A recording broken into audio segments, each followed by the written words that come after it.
So not to be all, they called me African booty scratcher, but what a time to be Nigerian. Afrobeats has without a doubt gone global.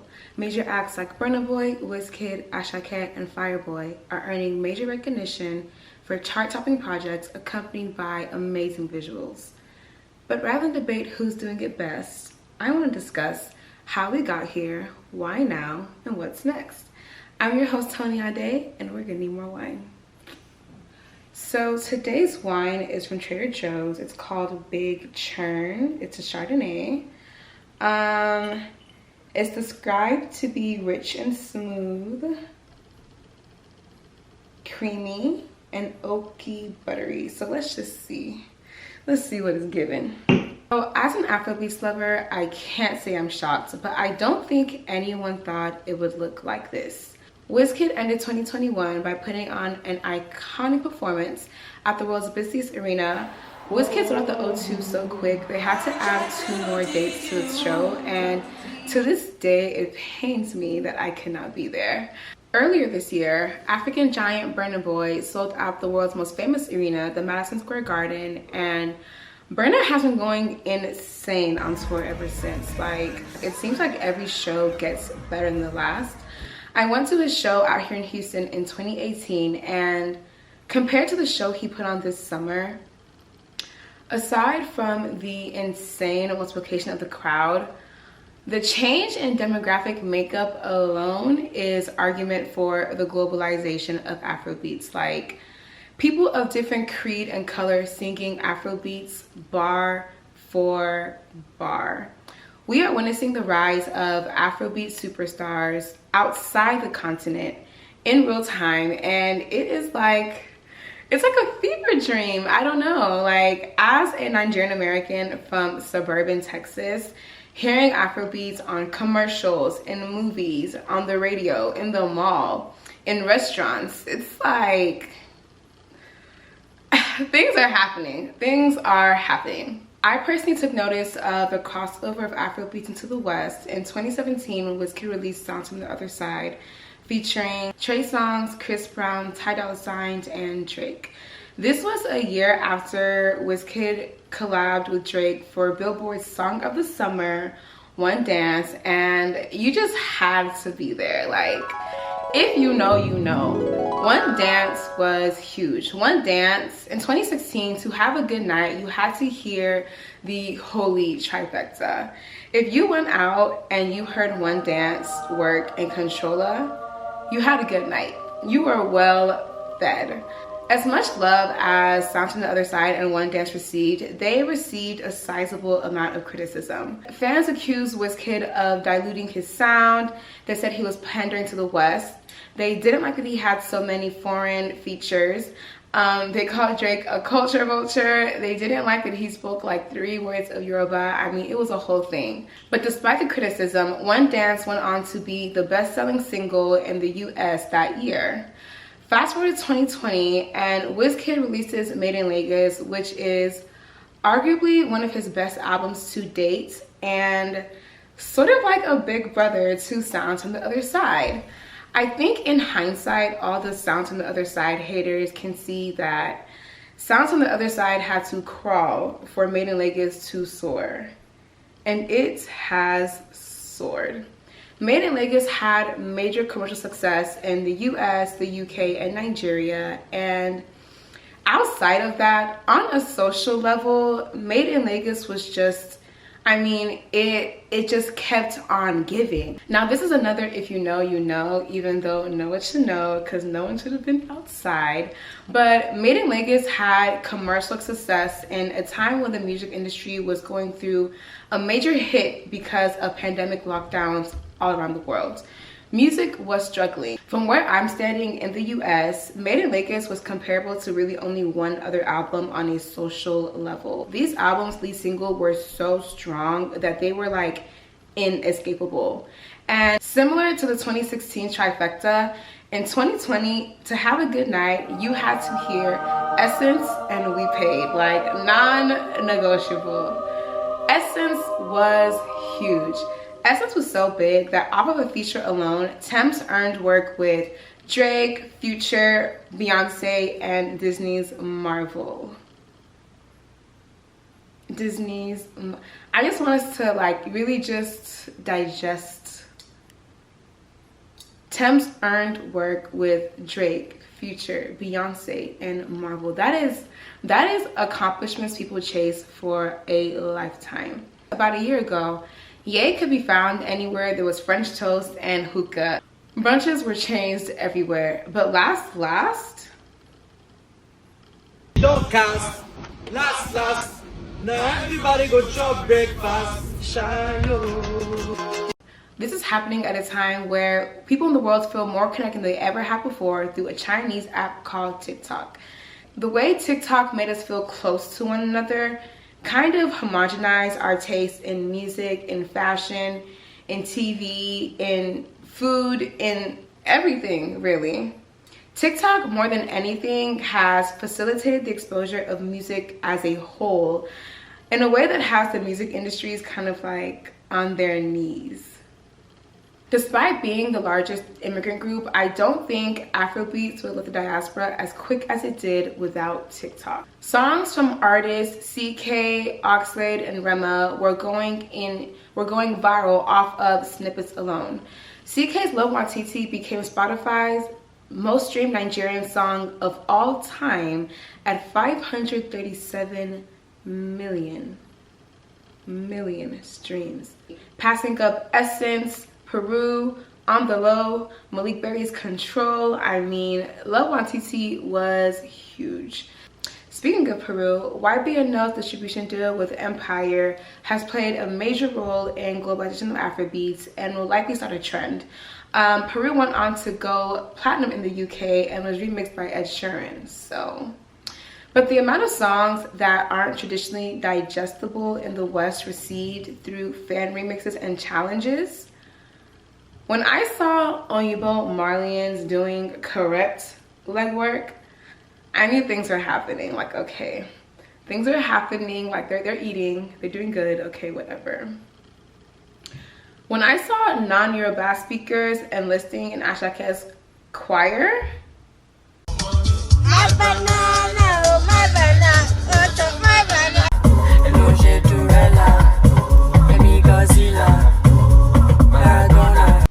what Ashake is doing to preserve the Yoruba language can be studied. Afrobeats is never turning back. Like, Afrobeats has hit a point of no return. It's important to note that this is happening at a time when Nigerian Afrobeats is adopting South African Amapiano, which is a derivative of house music. But what about the adoption of Amapiano makes now the right time for Nigerian Afrobeats to cross over into the West? The Africans. That's what I said. This is African. So. Earlier this summer, Drake released Honestly Nevermind, a house album, which kind of got everyone off guard. It was a great album. Similar to Sounds on the Other Side, people were kind of taken aback, so it took some time to warm up to the album. Unlike Sounds on the Other Side, Honestly Nevermind fans had TikTok to kind of warm them up to a sound that's kind of been in the media for a year or two. Shortly after, Beyonce released Act 1 of Renaissance, which was a ballroom-leaning house album, and it is her highest critically acclaimed albums to date. Rather than accept the gift of good music, people took it upon themselves to argue who came up with the sound first. Things got a bit more confusing when Beyonce credited Drake on Heated, and I think that anyone who's paid attention to music has noticed that across genres, music has kind of been moving towards a similar sound. Art just simply imitates life. When researching this topic, I came across a 1997 study by a student at the Institute of Popular Music at the University of Liverpool. In this paper, the student detailed the relationship between humans and our social and natural environments, music, and beats per minute. The student ended the paper by concluding that as our environments become more grim and chaotic, music will need to increase in volume and tempo. This proved to be true after World War II and the Great Depression. There was an upbeat shift in music as a whole. People were listening to faster tempo music as a form of escapism. In a time where there is global recession, I mean, the pound is equal to $1, there's war, there's a lace shortage, I mean, there's so much going on. Every currency is failing. All my passports. The simple answer to why now is the perfect time for Afrobeats to cross over into the West, and the perfect time for house music to go commercial in the West is escapism through tempo. A 2020 BBC Spotify study found the average tempo of a hit song is increasing every year. The average tempo of a hit song in 2020 was 125 beats per minute. If you listen to any song this summer, you've noticed the upbeat shift in music. We can use Last Last as a case study. Last Last is a breakup song that mentions a life-threatening accident. And despite these sad lyrics, this song is associated with the happiest of times. People use Last Last on covers of weddings, baby showers, vacations, shopping sprees, a day in the life. I mean, despite these lyrics, because of the tempo or the beats per minute or the musical pulse of Last Last relates to the pulse of the human heart, people disregard the lyrics. They don't think about the grim nature of the song. When we think of 2016, our first thoughts go to the trifecta: One Dance, Controller, and Work, and how 2016 was the best summer of everyone's life. First thoughts don't go to Brexit or the first year of Trump's presidency. Similarly to this, when people remember 2022, their first thoughts aren't going to go to inflation and global recession. They're going to think of Last Last, Alien Superstar, Colossa, and Central C's Doja. The average beats per minute of an Afrobeat song is 120, but can go up to 190. Mix this in with Amapiano, which has an average beat per minute of 150. Mix this in with a crazy visual, and I'm sorry, visuals have a major, huge part to play with this. And I think one thing I love about Nigerians is we're very particular to well, let me not say that.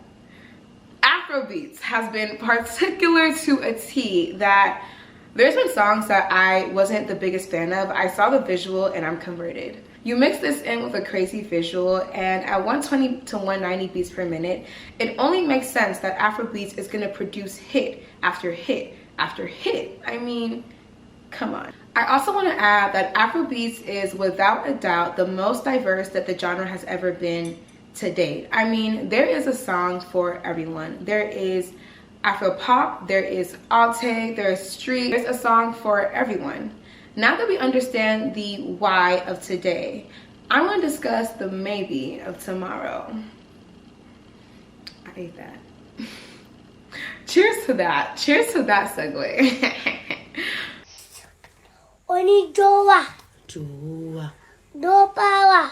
Jowa. Ti mama kofu. Oja jesita. Jowa. You do it. Listen, I have no idea what this brother is saying right now, but it slaps. He goes up, listen to this boss. Money go me go my door, yeah, baby, step on my face. So quick, do the money, so I get the cheers to let me, and I can. Oh my God, I get the cheers to let me. And again, money go. Now that we understand the why of today, I want to discuss the maybe of tomorrow. What's next? I believe the trend of diversification in Afrobeats will continue in many different ways. I think now Afrobeats has proven itself to a point where people see that you can speak your native language and go global. You don't have to speak English to become a global act. Aside from Ashake having people speaking Harvard-level Yoruba, I think a good example of this is acts like Bad Bunny, or even K-pop. K-pop is responsible for digital Blazia. I mean, people are learning Korean off of the strength of K-pop and K-dramas alone. If your art is good, people will learn it. It's gonna touch them and convert them, I swear. Secondly, I think we're going to continue to see more Afrobeats out of the diaspora, which will add a lot of like different elements to the music. I think this is why Ade is probably one of the quickest adapting and one of my favorite subgenres of Afrobeats. Different elements from different environments just make people more willing to, I don't know, like experiment, and I think it brings forth great music. Thirdly, I think we'll see more Afrobeat collaborations with Western artists. I know this isn't the most popular, but everyone just has to get used to it. At this point, Chris Brown has earned his honorary citizenship, so everyone just like buckle, strap in tight. Afrobeats is to the world. We gonna hear songs from everybody. Outside of Afrobeats, I believe house music will continue to be mainstream in the West. Frank Ocean has already announced his next album will be a house album, and Doja Cat has hinted at rave influences in her next album. But I think the most notable of all of the effects of the globalization of Afrobeats is going to be the resurgence of drill. Now hear me out. Drill is tricky both in the US and the UK in that it kind of like yo-yos back and forth between like mainstream and not. The absence of Pop Smoke plays a major role in this. I often think about how music would sound if Pop Smoke were still here, because Pop Smoke was bridging the gap between the US and the UK in ways that a lot of artists aren't successful in doing. I think very few artists are successful in doing this. One that's notable is Skepta. Skepta has found a way to bridge the diaspora and even outside of the diaspora, bridge the US and the UK in a way that's very commendable. I believe if Pop Smoke were still here, Afrobeats really would have gone global quicker just because of this gap between the US and the UK. I say all this to bring up Central C's Doja. Central C's Doja was one of the most streamed songs in Spotify this summer. It had major success in the US and the UK. Not to toot my own horn, but you'll be excited to know that Doja has 144 beats per minute. Need I continue? Need I say more? The psychology of great music that's been gifted to us and the relation between human suffering, beats per minute, and vibes is fascinating to me. I can't wait to see what happens next with Afrobeats, and what happens next in synergy with Afrobeats. What have you noticed about the globalization of Afrobeats, and what do you think is gonna happen next? Feel free to come share your thoughts with me. You can find me on socials at Toni Ade __. And yeah, let me know. I actually want to hear what you guys think. And I also want to hear y'all's forecasts. Do you think the drill resurgence is a reach? Am I talking, is it the big tune? Or is my science holds weight? Let me know. Or is my science really moving you right now? Are you seeing what I'm seeing? We dey gbádùn lọ, àwọn tí o fẹ́ wá kọ́ máa struggle lọ. Ìmọ̀ni lọ́kọ̀.